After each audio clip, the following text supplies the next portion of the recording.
आगरा की युवती ने लगाई न्याय की गुहार और पोस्टमार्टम रिपोर्ट में हेरफेर का लगाया आरोप और पुलिस की कार्रवाई से असंतुष्ट है मृत रेलवे अधिकारी के परिजन। हाल ही में शादी समारोह में कुछ लड़कों द्वारा पिताजी की कर दी गई थी पीट कर हत्या और हत्या के बाद दर्ज मुकदमे में पुलिस ने मामूली धाराओं में किया चालान। पुलिस के कार्य से नाराज परिजनों ने लगाई मुख्यमंत्री से न्याय की गुहार और जिला आगरा के थाना शाहगंज क्षेत्र का मामला। क्या नाम है? मेरा नाम साक्षी मिश्रा है। क्या घटना हुई है परिवार में? मेरे साथ घटना हुई है, मेरे यहाँ पे पड़ोस में शादी थी तो मेरे भाई और ताऊ जी सब लोग गए हुए थे शादी में। वहाँ कुछ बहसबाजी हो गई तो कुछ लोगों ने फ़ोन करके बताया कि वहाँ कुछ बहसबाजी हो गई है।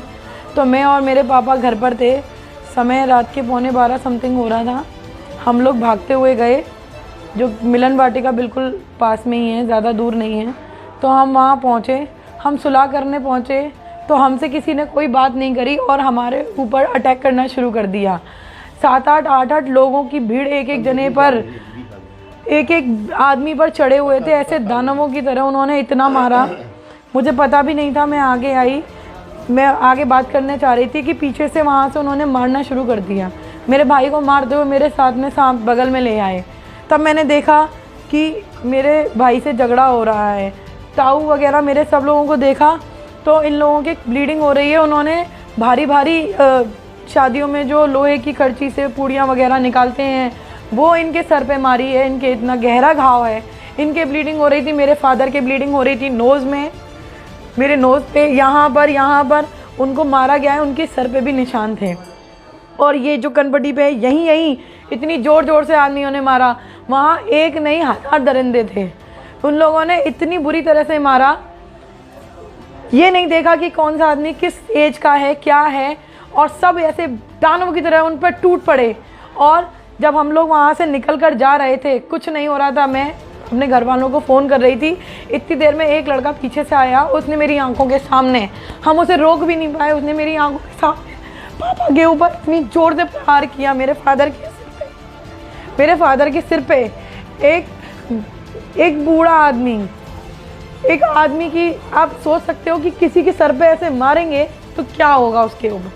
उस करची भी मारी गई थी, उनकी लात घूंसे से मारा गया, करची भी मारी गई थी सिर पे। फिर तेज से वो इतनी स्पीड में भागकर आया, मेरी आंखों के सामने मेरे पापा खड़े थे। मैं बाहर थोड़ा साइड होके फ़ोन कर रही थी अपने घर वालों को कि कोई आ जाए, यहाँ पर बहसबाजी ज़्यादा हो गई है, क्योंकि मैं अकेली उनका बचाव नहीं कर सकती थी। वहाँ मौके पर 2 पुलिस वाले भी मौजूद थे, जिनके सामने आके उसने मारी और उन्होंने इतना मारा कि मेरे पापा का वहाँ देहांत हो गया। पुलिस को शासन करने हाँ, ये सब लोगों ने फेरबदली करी है।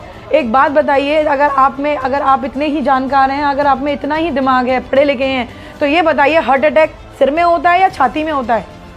जब मेरे पापा ख़त्म हुए वो मेरी आंखों के सामने थे, पुलिस वाले भी थे, मैं अकेली नहीं थी, वहाँ पर बहुत लोग थे। मेरे पापा ने सर पकड़ा था और वो बहुत तेज़ चीखे थे। हार्ट अटैक में कोई आदमी चीखता नहीं है, मुझे बता दीजिए किसने चीख के कहीं बताया हो। और हार्ट अटैक पे छाती पे हाथ आता, अगर उन्हें दर्द होता तो छाती पे हाथ रखते। मेरे पापा ने सिर पे हाथ रखा था और बहुत ज़ोर से चीखे थे और चीखते चीखते गिर गए। उनकी कोई सर की नस फटी होगी, जिन्होंने इन लोगों ने उसे हार्ट अटैक का नाम दिया है। इतना मारा कि उनकी हत्या कर दी गई। ये कहाँ का इंसाफ है? कोई आदमी सुलह कराने गया है और आप उसको मारे जा रहे हो और कोई बीच बचाव के लिए कोई भी नहीं आया। मैं किससे क्या लगाऊं?